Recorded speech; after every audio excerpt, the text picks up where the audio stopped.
اعوذ باللہ من الشیطان الرجیم، بسم اللہ الرحمن الرحیم۔ دوستو، بزرگوں، عزیزوں، السلام علیکم ورحمۃ اللہ وبرکاتہ۔ نبی پاک صلی اللہ علیہ وسلم نے ارشاد فرمایا کہ لا الہ الا اللہ سے افضل کوئی ذکر نہیں۔ لا الہ الا اللہ سے کوئی افضل ذکر نہیں۔ اس کے اندر ہر چیز موجود ہے، ہر چیز اس کے اندر موجود ہے۔ جو اکثریت سے لا الہ الا اللہ، لا الہ الا اللہ محمد الرسول اللہ صلی اللہ علیہ وآلہ وسلم، تو جو اکثریت سے ذکر کرتا ہے اس کے منہ سے پرندوں کی نما ایک فرشتہ نکلتا ہے۔ پرندوں کی نما شکل ایک پرندہ، ایک فرشتہ نکلتا ہے۔ اس کے دو پر ہوتے ہیں، اس کے دو پر ہوتے ہیں جو مشرق اور مغرب تک پہنچ جاتے ہیں، اور یاقوت اور مرجان سے جڑے ہوتے ہیں، اور وہ آسمان پر چڑھ جاتا ہے، آسمان پر چڑھ جاتا ہے۔ تو یہ اللہ رب العزت کے عرش کے سائے کے نیچے فرشتے اس کو روک لیتے ہیں۔ اللہ رب العزت کی جلال کی وجہ سے تو یہ کہتا ہے کہ جب تک لا الہ الا اللہ محمد الرسول اللہ صلی اللہ علیہ وسلم پڑھنے والے کو بخش نہ دیا جائے، اتنی دیر تک مجھے چین نصیب نہیں ہوگا۔ تو کہتے ہیں کہ اللہ رب العزت لا الہ الا اللہ اکثریت سے ذکر کرنے والے کو اللہ رب العزت بخش دیتے ہیں، اور کہتے ہیں کہ ساتھ ہی اس فرشتے کو 70 زبانیں اللہ رب العزت عطا کرتے ہیں، جو وہ لا الہ الا اللہ پڑھنے والوں کے لیے دعائیں مغفرت کرتا رہتا ہے، دعائیں مغفرت کرتا رہتا ہے۔ کہتے ہیں کہ قیامت والے دن جب حساب کتاب ہوگا تو لا الہ الا اللہ جو اکثریت سے پڑھتا ہے اس کو یہ فرشتہ بازو سے پکڑ لے گا اور سیدھا اس کو جنت میں لے جائے گا۔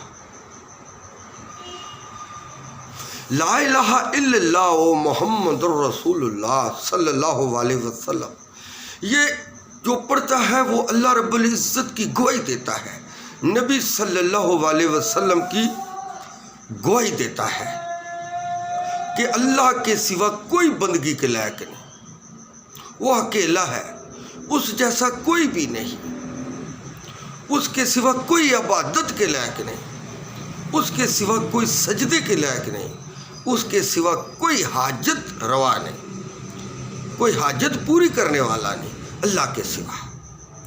اللہ نے زمین آسمان 18,000 مخلوق پیدا فرمائی، وہ قادر ہے، کریم ہے، غفور ہے، رحیم ہے۔ تو جب انسان لا الہ الا اللہ محمد الرسول اللہ صلی اللہ علیہ وسلم اللہ کے سوا کوئی بندگی کے لائق نہیں، محمد صلی اللہ علیہ وسلم اللہ کے بندے اور اللہ کے رسول ہے، یہ دو گواہی دیتا ہے، تو نبی صلی اللہ علیہ وسلم نے ارشاد فرمایا کہ اللہ کے سوا کسی کی عبادت نہ کرو، اللہ کے سوا کسی سے نہ مانگو، اللہ کے سوا کسی کو سجدہ نہ کرو، وہی تمہیں موت دے گا، وہی تمہیں زندگی دیتا ہے، رزق دیتا ہے، عزت دیتا ہے، نفع دیتا ہے، نقصان دیتا ہے۔ نفع نقصان اللہ رب العزت کی طرف سے ہوتا ہے، مخلوق کی طرف سے کچھ بھی نہیں ہوتا۔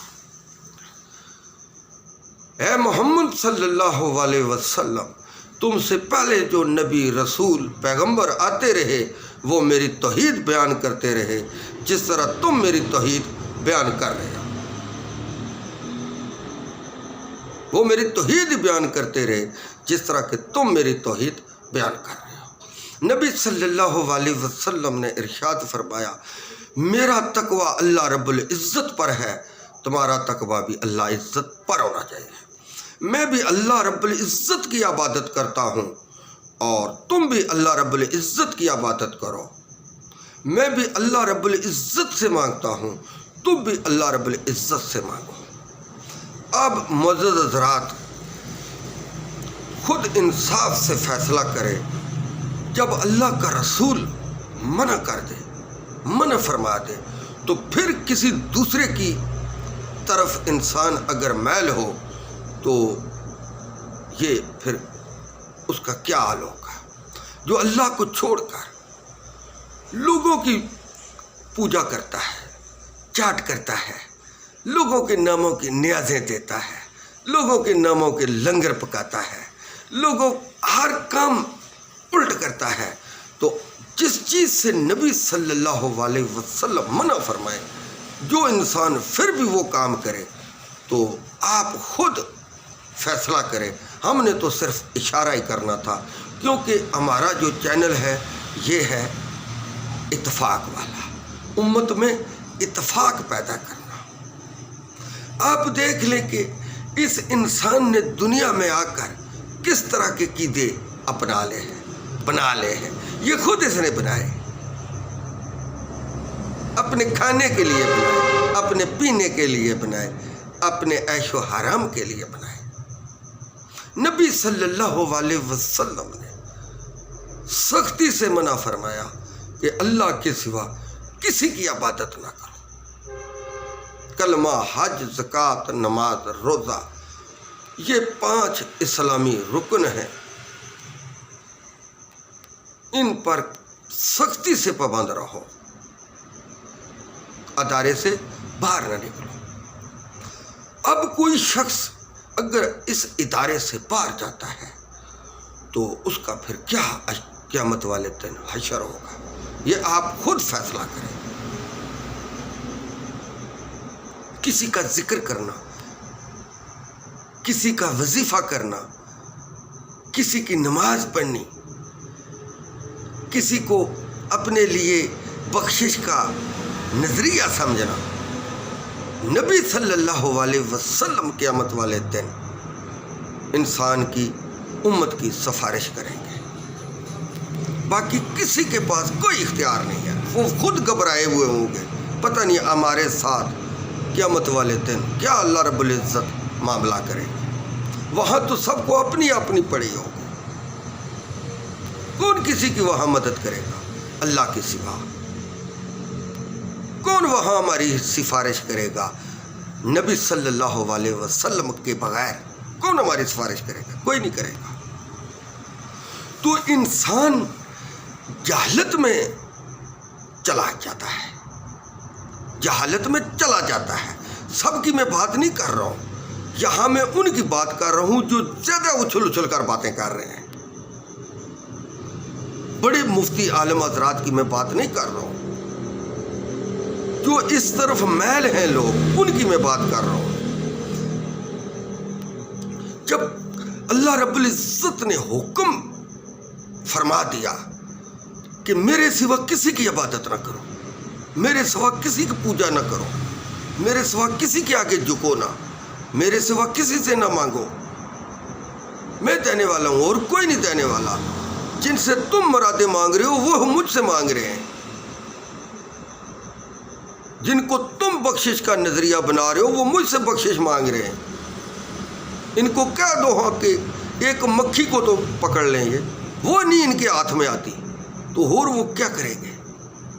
انسان محتاج ہے، اللہ رب العزت محتاج نہیں. تمام مخلوق اللہ رب العزت کی محتاج ہے. اللہ رب العزت کسی کا محتاج نہیں ہے. وہ قادر ہے، کریم ہے، غفور ہے، رحیم ہے، رب العالمین ہے. تو پھر انسان جب دوسروں کی پوجا چاٹ کرتا ہے تو پھر یہ کفر کرتا ہے۔ اللہ کے سوا کسی کی عبادت کرنا، اللہ سے شرک کرنا، یہ کفر ہے، سراسر کفر ہے اور سراسر بے انصافی ہے۔ اللہ کے سوا کسی کی پوچھ چاٹ کرنا، اللہ کے سوا کسی کی عبادت کرنا، یہ سراسر کفر ہے۔ وہ قادر کریم ہے، وہی عبادت کے لائق ہے، وہی سجدے کے لائق ہے، ہر چیز اسی کی محتاج ہے، وہ کسی کا محتاج نہیں ہے۔ کوئی کسی میں دم نہیں ہے کہ اس کے حکم میں کوئی دخل اندازی کرے، یہ کسی کی ضرورت نہیں ہے۔ وہ اللہ پاک ہے، ہر چیز سے پاک ہے، وہ نہ سوتا ہے، نہ اونگتا ہے، نہ کھاتا ہے، نہ پیتا ہے، ہر چیز سے پاک ہے۔ تو نبی صلی اللہ علیہ وسلم نے ارشاد فرمایا، بے نمازی جو ہے، جو نماز نہیں پڑھتا، نماز ایک ایسی عبادت ہے جو تمام عبادتوں سے افضل ہے، تمام عبادتوں سے افضل ہے۔ تو نبی صلی اللہ علیہ وسلم نے ارشاد فرمایا، جو شخص 5 وقت کی نماز با جماعت نہیں پڑھتا تو اس پر تمام مخلوق، بے نمازی پر تمام مخلوق لعنت کرتی ہے۔ جو نماز نہیں پڑھتا، 5 وقت کی نماز نہیں پڑھتا، اس پر تمام مخلوق لعنت کرتی ہے۔ زمین پر جب بے نمازی چلتا ہے تو زمین بھی اس پر لعنت کرتی ہے۔ سمندر کے اندر مچھلیاں، پتھر، درخت، کوئی ایسی چیز نہیں ہے جو بے نمازی پر لعنت نہ کرتی ہو۔ نبی صلی اللہ علیہ وسلم نے ارشاد فرمایا، 4 آسمانی کتابوں میں اللہ رب العزت نے بے نمازی پر لعنت فرمائی، بے نمازی پر لعنت فرمائی، اور تمام لعنت کرنے والوں نے بے نمازی پر لعنت فرمائی۔ آپ اندازہ کر رہے ہیں، ہم مسلمان اکثر نماز سے غافل ہیں، سست ہیں۔ کہتے ہیں کہ بے نمازی جب مرنے لگتا ہے تو اس سے کلمہ طیب نہیں پڑھایا جاتا، نہ پڑھایا جاتا۔ بعض کہتے ہیں کہ جو 5 وقت نماز پڑھتا ہے وہ اپنے مرنے کے وقت اگر زبان سے اونچا نہ کہہ سکے تو دل میں کلمہ پڑھ لیتا ہے۔ بے نمازی کا ایمان بھی واپس کر لیا جاتا ہے، ایمان بھی اس سے نکال لیا جاتا ہے، اور مرنے کے وقت اس کو کلمہ نصیب نہیں ہوتا۔ آپ ذرا دیکھ لیں۔ اور بلا عذر جو جماعت کے ساتھ نماز نہیں پڑھتا وہ جہنم میں جائے گا۔ ہاں، اگر کوئی قرآن پاک کی تفسیر، حدیث کا میں کام کر رہا ہے تو اکا دکا اگر وہ نماز سے بچھڑ جائے تو اس پر کوئی گناہ نہیں، کیونکہ وہ حدیث اور قرآن کے لیے کام کر رہا ہے، لیٹ ہو گیا۔ ورنہ اگر وہ بھی عادت پہنا لے اکیلا نماز پڑھنے کی تو وہ بھی گناہ گار ہوگا۔ کوئی بھی شخص بغیر عذر کے جماعت کے ساتھ نماز نہیں پڑھتا تو وہ گناہ گار ہے، سخت گناہ گار ہے۔ ہاں، اگر کوئی بیمار ہے، چل نہیں سکتا تو اشارے سے پڑھے، لیٹ کے پڑھے، بیٹھ کے پڑھے، اشارے سے پڑھے۔ یہ ایسی ایک عبادت ہے جو کبھی معاف نہیں ہو سکتی، کبھی بھی معاف نہیں ہو سکتی۔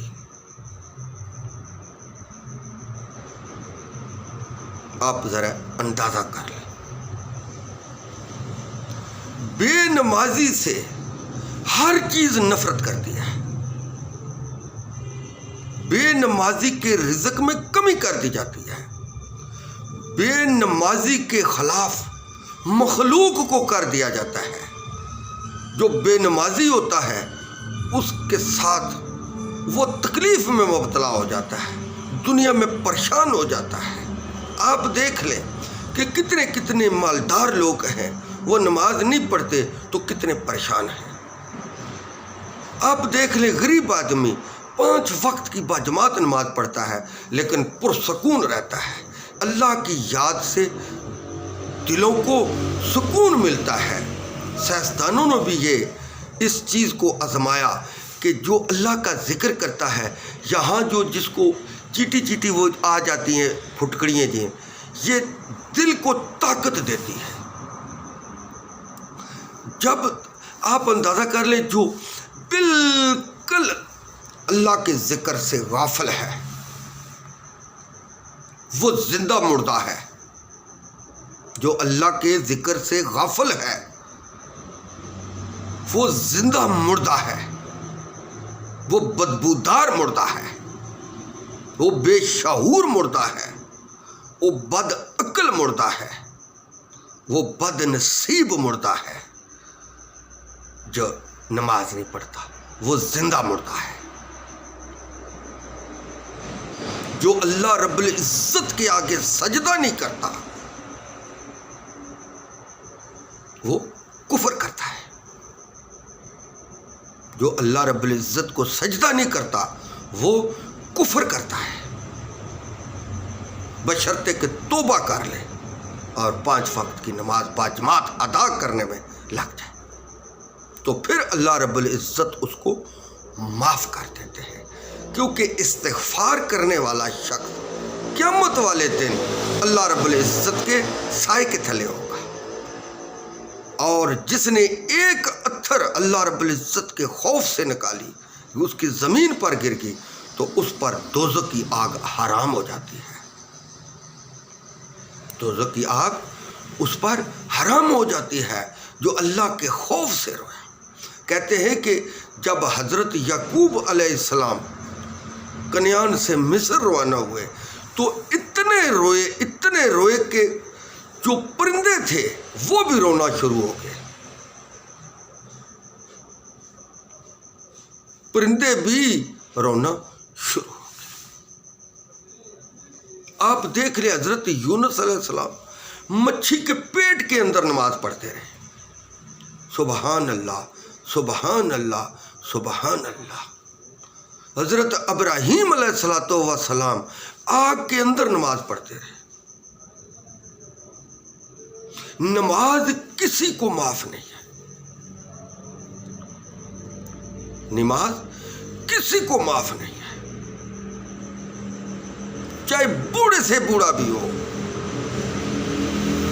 صرف جو دیوانہ ہے، پاگل ہے، مجنون ہے، جس کی عقل کم نہیں کر رہی اس کو معاف ہے، باقی کسی کو کسی حالت میں بھی معاف نہیں ہے نماز۔ جو نہ پڑھے گا وہ گناہ گار ہوگا، جو نماز نہیں پڑھتا گویا اس نے کفر کیا۔ یہ کھلی شرک ہے اللہ رب العزت کے آگے کہ نماز نہ پڑھنا، نماز کسی حالت میں معاف نہیں ہے مگر اللہ کے ساتھ شرک نہ کرتا ہو۔ جو نماز پڑھتا ہے 5 وقت باجماعت نماز پڑھتا ہے تو اگر وہ اللہ رب العزت کے ساتھ شرک کرتا ہے، اللہ کے ساتھ کسی اور کو شریک ٹھہراتا ہے تو اس کی جو نماز ہے اس کے منہ پر ماری جائے گی، اس کی کوئی نیکی اللہ رب العزت قبول نہیں کرتے۔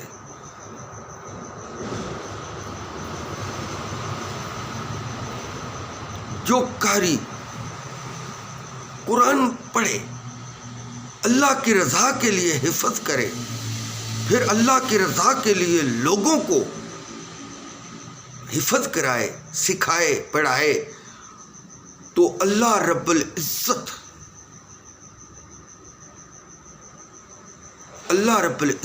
اس کو وہ اجر عطا فرمائیں گے کہ جو اس کے شانوں گمان میں نہیں ہے۔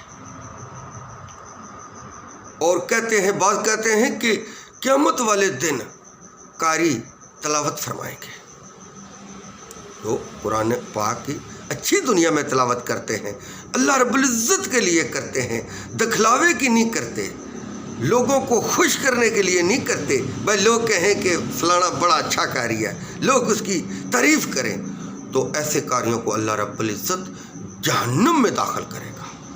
اللہ پاک کہے گا کہ تو نے میرے لیے نہیں سیکھا تھا، تو نے تو پیسے کمانے کے لیے، مال کمانے کے لیے اور اپنی بیجا کرانے کے لیے سیکھا تھا، تو بھی جہنم میں جا۔